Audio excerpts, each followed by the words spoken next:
بعد السلام والتحية، معاكم دعاء فتحي لفرش منزل الزوجية بلمسة عصرية.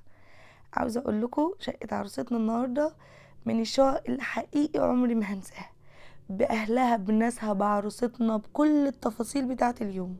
من الشقق القريبة جدا جدا لقلبي، وحقيقي كنت منتظرة اللحظة اللي هسجل الفيديو ده وهنزله لكم فيه. مبدئيا كده شقة عروستنا النهاردة في مدينة دمياط الجديدة. فأول ما بندخل بنقول بسم الله الرحمن الرحيم، بسم الله ما شاء الله، اللهم بارك للعروسين يا رب، ربنا يسعدهم ويهنيهم بكل شبر في بيتهم. دعواتكم ليهم من كل قلبكم، وقولوا اللهم امين. بالله عليكم تدعوا لهم ولكم بالمثل. حقيقي يعني انا بتمنى لهم الفرح والسعادة والهنا من كل قلبي، والله العظيم. من الشقق اللي عمري ما هنساها، ومن الحاجات الحلوة جدا جدا اللي شفتها في حياتي كانت في الشقة دي.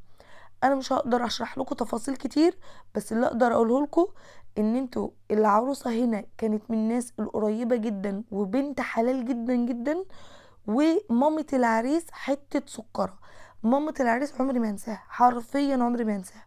ومن خلال الفيديو ده بقول لها روحي ربنا يبارك لك في حياتك وفي بناتك، وفرحك بيه وبذريته الصالحة بإذن الله، ويرضيكي خير اللهم امين.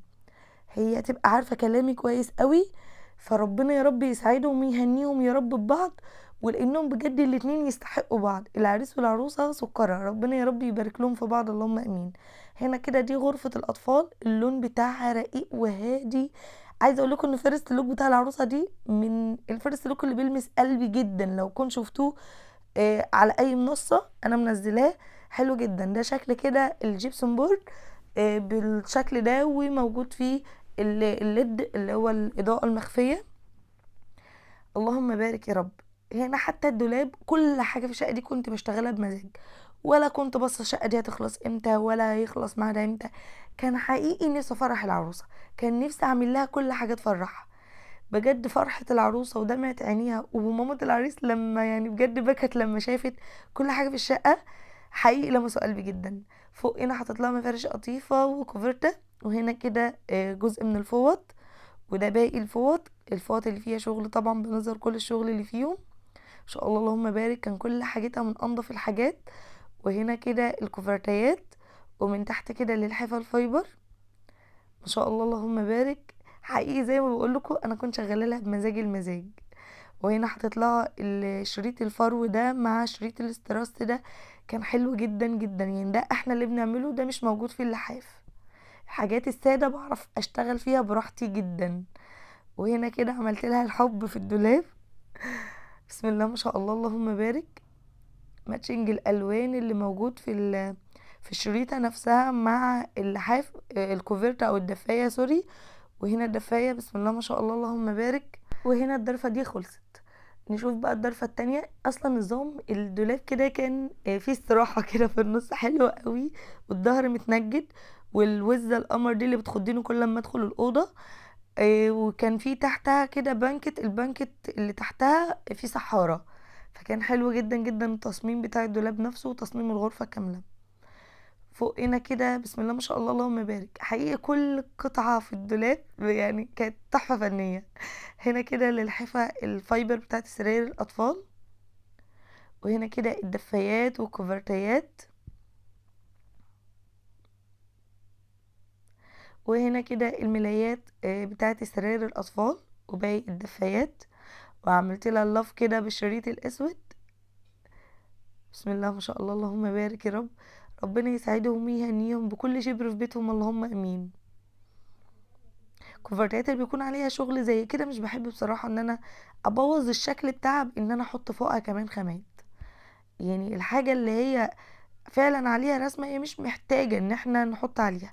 فياريت ان احنا ناخد بالنا من الموضوع ده، لان انا بشوف ناس كتير بتقع في الغلط ده. حاجات السادة اللي زي كده تقدروا ان انتوا تشتغلوا فيها براحتكم جدا جدا، والشغل يبان والخامة اللي محطوطة تبان. اما الحاجة اللي مشغولة هو مش لمجرد ان احنا بنحطها وخلاص، احنا بنحط عشان نظهر جمال الحاجة، مش علشان ان احنا لازم نحط. نشوف ايه اللي بيليق مع ايه. هنا كده ده شكل السراير والكومود. تصميم السراير اصلا كان مميز، حتى ابواب الغرف كلها كانت مميزة. هنا ندخل بقى على الريسبشن براحتنا. بس انا اخدت الغرفة الاول لان هي كانت في الطرقة معايا وانا ماشية. هنا الصالون بسم الله ما شاء الله مميز جدا جدا، اللهم بارك يا رب. عايزه اقول لكم ان حقيقي هتستمتعوا بكل ركن في الشقه النهارده، بكل الذوق اللي فيها. ويمكن انا علشان حاسه بحب كبير قوي في الشقه دي، فعشان كده يعني بشرحها بحب جدا يعني وسعيده وانا بعرض لكم الفيديو ده. طبعا لو وصلتوا معايا من الفيديو لحد هنا اكيد عارفين هتكونوا عملتوا ايه. اوعي تكوني ما حطيتيش اللايك، اللايك مش بيكهرب. بسم الله ما شاء الله ولا قوه الا بالله. ده شكل الكنبه، وده الكنبه التانية، طبعا موجود مع 2 كرسي فوتيه. صالون سيمبل قوي، بسيط قوي، قيم وشيك جدا جدا، اللهم بارك يا رب.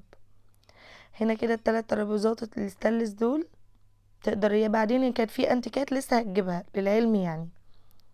شكل النجف بتاعها كان مميز ومختلف جدا ما شاء الله، ولايق مع تصميم وشكل المكان. ده شكل السفرة،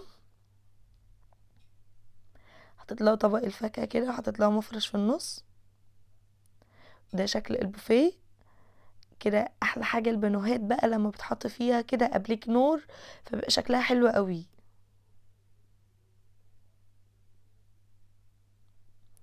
هنا دول علب للكاندي، جايباهم كده ان هي تحطوا فيهم تقدم فيهم تقديمات يعني وكده.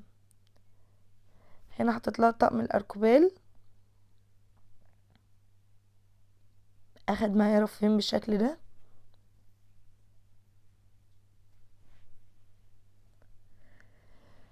وباقي الطقم من هنا، وتحت هنا حطيت لها طقم شاي وجاتوه كامل. هنا شنطة المعالق، ودول قوارب كده وحاجات فخار وحلل فخار.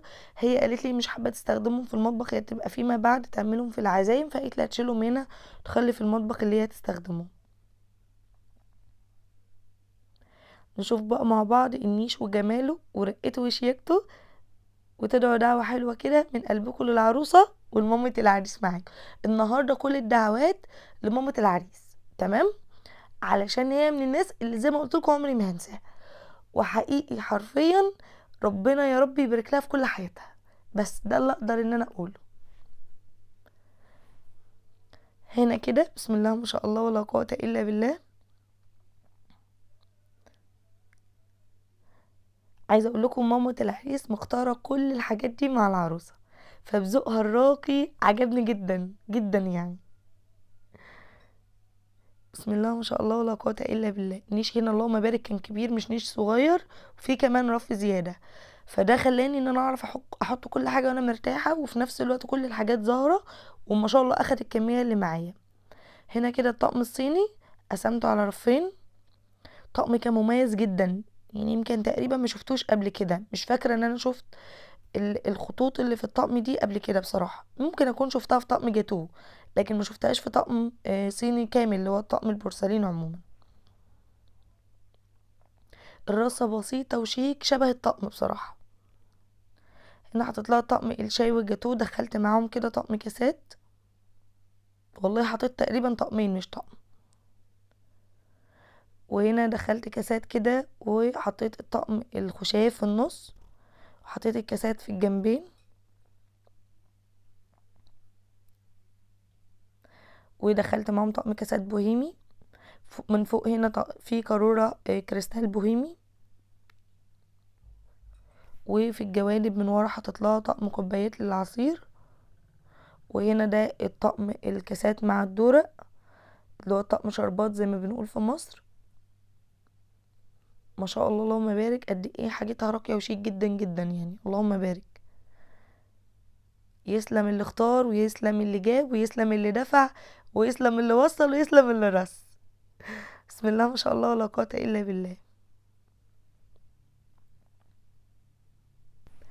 هنا كده الجزء بتاع الليفينج، بس الليفينج هنا مش في غرفه يعني مش ليفينج روم، لا هو في الريسبشن عادي، مش منغلق يعني. فكان حتى انتريه يعني ينفع للضيوف وينفع ليهم، بس طبعا احلى حاجه للجلوس سواء لاستخدام يا ركن يا انتريه. بسم الله ما شاء الله ولا قوة الا بالله. النجف كله كان اخد نفس الشكل مع اختلاف احجامه في التوزيع في الشقة. ده شكل الستاير.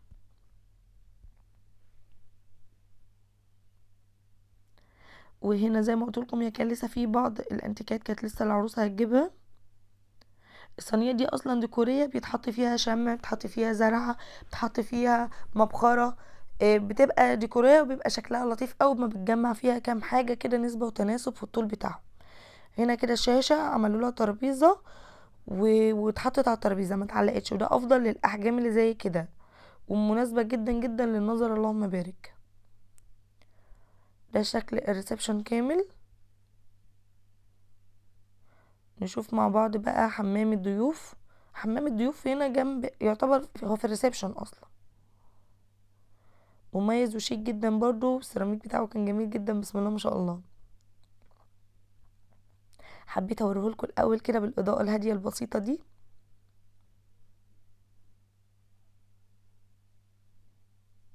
هنا بقى نورنا النور عشان تشوفوا كل تفاصيله. اوعى تكوني لسه ما كتبتيش دعوة حلوة من قلبك للعروسة عشان الملايكة تدعيلك وتقولك ولك بالمثل. حاولت النهارده ان انا اصور لكم الشقة على رواق علشان ما تزعلوش من التصوير السريع. اللي جنبنا على الشمال دي جزامة، يمكن ما شرحتهاش وانا داخلة من الباب. هنا غرفة النوم والحمام والمطبخ. هنا ده الحمام الخاص بغرفة النوم. ده شكله.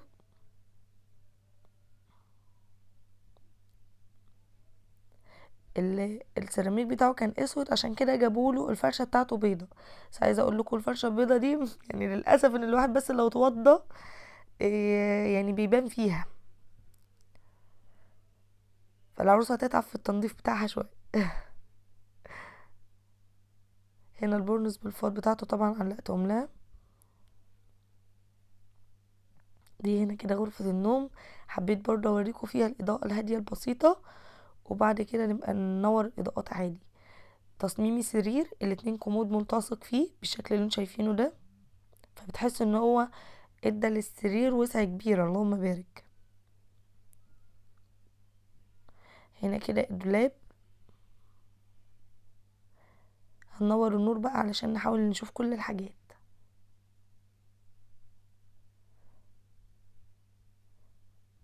هنا شكل السجاد، التشبيحة اللي فيه ما تحسسكوش ان فيه فواصل اصلا، وان السجاد مقصوص، تحس ان هو قطعة واحدة.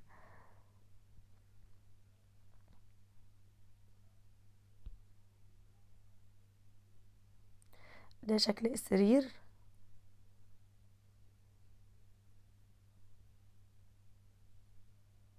ورا السرير كده موجود ورق حائط ريشة كده يحسسكم بالنعومة يعني. بسم الله ما شاء الله اللهم بارك يا رب.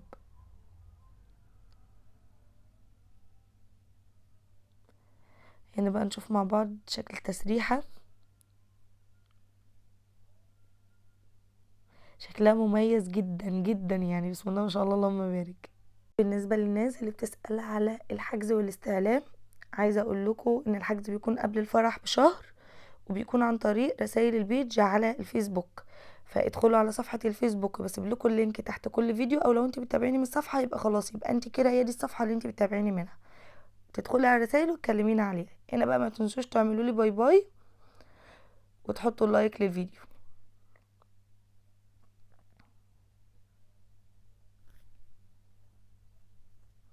بسم الله ما شاء الله ولا قوة الا بالله.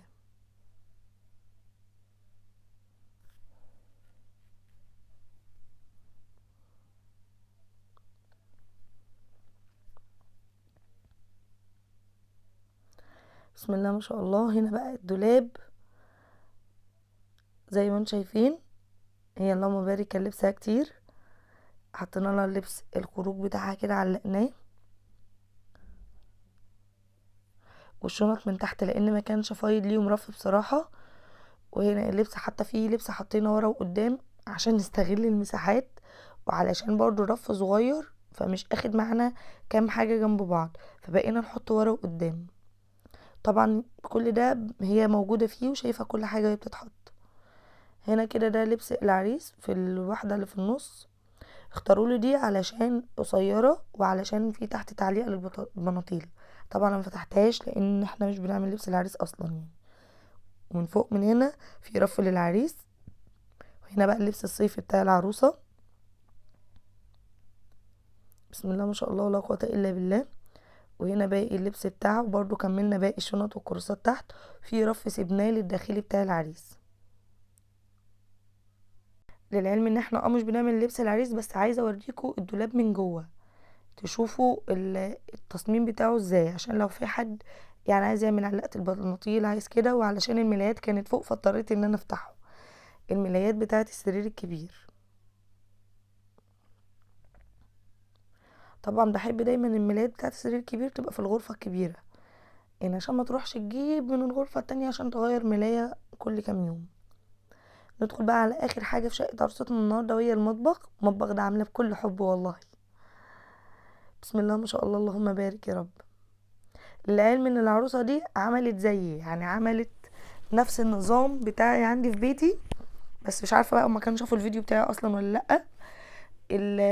البديل الواح بديل الرخام، يعني الجدار ده الواح بديل الرخام. وهنا كده حطيت لها جزء كوفي كورنر.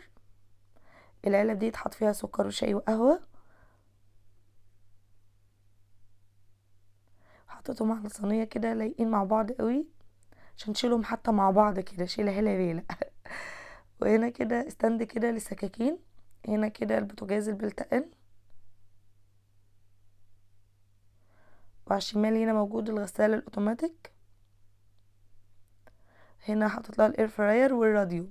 موضوع الراديو ده عايزاه ينتشر في كل البيوت، كل عروسة عايزة الاقي عندها راديو نحطه لها في المطبخ. بس عايزة اقول لكم ان انا شخصيا من الناس اللي ما عنديش اشارة للراديو في المطبخ، فبضطر ان انا احطه في الريسبشن. هنا بقى الفرن البلت ان، وهنا التلاجة.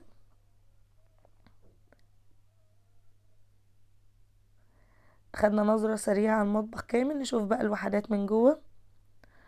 طبعا الكولدير اول ما بندخل من باب المطبخ. هنا ده نيش المطبخ.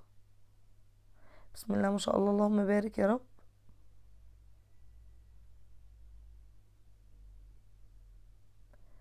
حطيت لها فوق كده اطقم للشاي بالطبق بتاعها، دي تقديمات ضيوف. وهنا كده كاسات وكوبايات للعصير وللشاي. وهنا كده اطقم برضو للشاي وللقهوة وللشوربة. حطيت اللي هما بستندات في الواجهة. تحت هنا كان في ستاند كبير عالي للشوربة دخل معايا في الوحدة دي. حطيت معاه مجات للنسكافيه والحاجات اللي زي كده، ودخلت برضو معاه كاسات. هو كله على بعضه نيش يعني. الوحدات دي حطيت فيها طقمين الحلل دول. طقم الحلل الصاج اللي داخله جرانيت، وطقم الحلل الستانلس ستيل. تعالوا بقى نشوف الادراج اللي تحت البوتاجاز حطينا فيها ايه. اول درج طبعا عملته للرفايع وللبهارات، يعني كان في بهارات ايكيا كده جنبها تبقى استخدام وللرفايع. والازايز الزيت دي هتطلع بره. وكان في حاجات هنا لسه هتيجي في الجزئيه دي اللي هي المعالق بتاعه الاستخدام. اما الدرج هنا حطيت فيه طقم الجرانيت ده.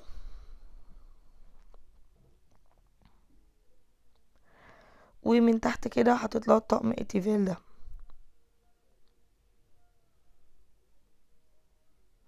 ده شكله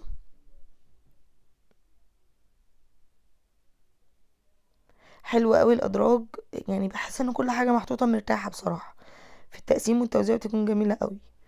هنا من تحت الفرن البلت ان حطيت رف للطاسات والجريل والوok.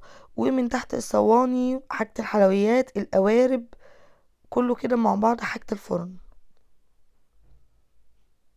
يعني كده كل استخداماتها تحت ايديها الحمد لله. هنا الميكروويف. من فوق الميكروويف الوحده دي كانت واسعه فلمت معايا الاجهزه الكهربائيه.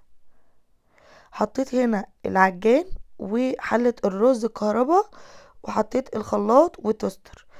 هتقولي لي حطيت الخلاط فوق ليه؟ لان انا اصلا معايا واحد تاني الهاند بلندر حطاه في حتة قريبة هنشوفه مع بعض دلوقتي.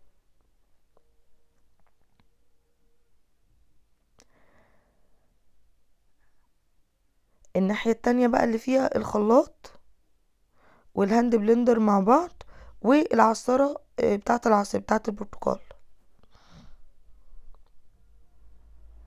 وهنا كده كوبايات للعصير. هنا موجود كده الشفاط هرمي، من فوقه كده حاطط لها حاجات اللي هي زي الطواجن البورسلين مع الطواجن البايركس، كلهم كده مع بعض.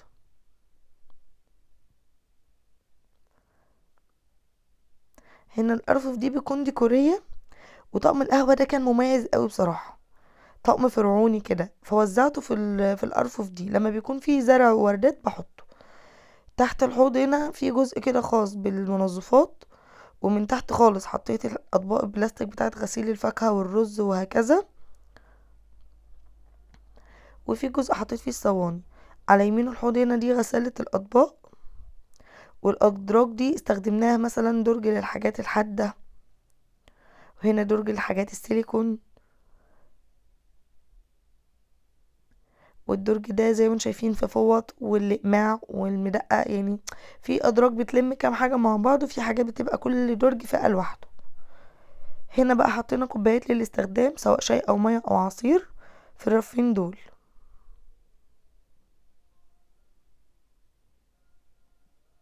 بسم الله ما شاء الله ولا قوة الا بالله.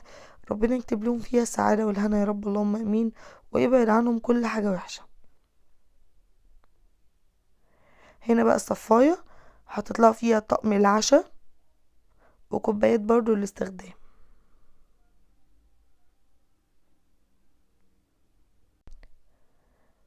عاوزة اوريكوا درج سحر كده في المطبخ، وبستغلوا الاماكن اللي زي كده في الحاجات برضو اللي زي كده، بتنفع قوي لو بتقطعوا او محتاجين مكان او كده. الدرج ده درج كده سحاب، تقدروا تستخدموه كترابيزة، او تحطوا عليه حاجة تقطعوا عليه حاجة عادي جدا. وحطيت عليه كوسترات برضو استغل المكان، كوسترات اللي بيطلع عليها الحاجات السخنة.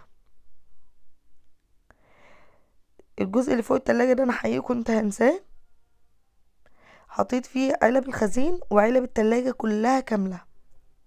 بسم الله ما شاء الله ولا قوة الا بالله. وصلنا لهنا لنهاية جولتنا في مطبخ وشقة عروستنا عموما. كان نفسي فيه وحدات كده فوق المطبقية اوريها لكم، بس ما طولتش افتحها بصراحة. واتمنى ان شاء الله ان يكون الفيديو عجبكم النهاردة. ما تنسوش اللايك والشير والسبسكرايب، وانتظروني فيديو جديد. مع السلامة.